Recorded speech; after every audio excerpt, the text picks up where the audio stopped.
Well, hang on to your seats for the Prime Minister's latest post. I will do whatever it takes to defend our democracy and our values. Well, imagine the shock for the Prime Minister when he remembers he was a part of Boris Johnson's government when it unlawfully suspended Parliament. And he'll fall off his chair when someone tells him that not only is he the third Prime Minister since the last general election, not even a tiny fraction of a percent of the British public has had any say in the choice of our leadership. In fact, Sunak was initially rejected by his own party. So with that in mind, just listen to this again. I will do whatever it takes to defend our democracy and our values. We're now facing a democratic crisis in the UK as Sunak's completely out of control government shuts down accountability in Parliament, through the courts and on the streets. According to International Human Rights Watch, the UK could soon make the list of countries that abuse rather than protect human rights, thanks to this government's outright onslaught on the rights of its own citizens.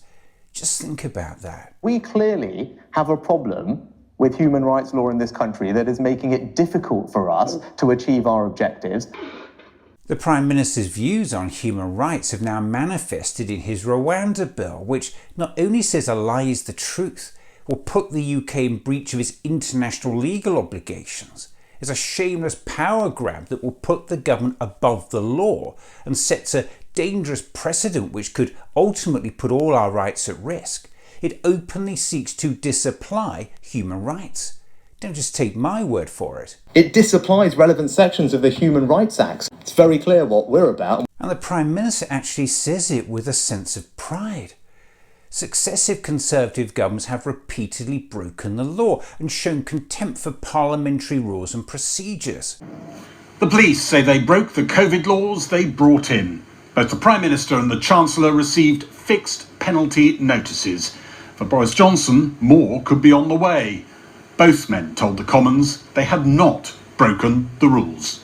All guidance was followed completely during number 10. No, Mr. Speaker, I did not attend any parties. That contempt is shaking the very foundations of British democracy. I would say to my honourable friend that yes, this does break international law in a very specific and limited way. And it just gets worse. During the past 18 months, we've had an anti-strike law designed to rob millions of workers of their democratic right to strike. An Elections Act will lock millions of people out of the electoral process. A blatant act of voter suppression by the government. And new laws have now stripped back our right to protest and limited our rights to judicial review. An affront to the very principles of fairness and government accountability.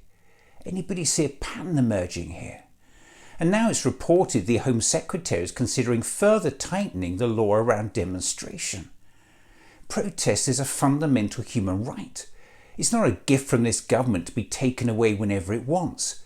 So next time the Prime Minister posts something like this, I will do whatever it takes to defend our democracy and our values. Please remember that entrusting our democracy and human rights to this lot is like handing a kitten over to a hungry crocodile.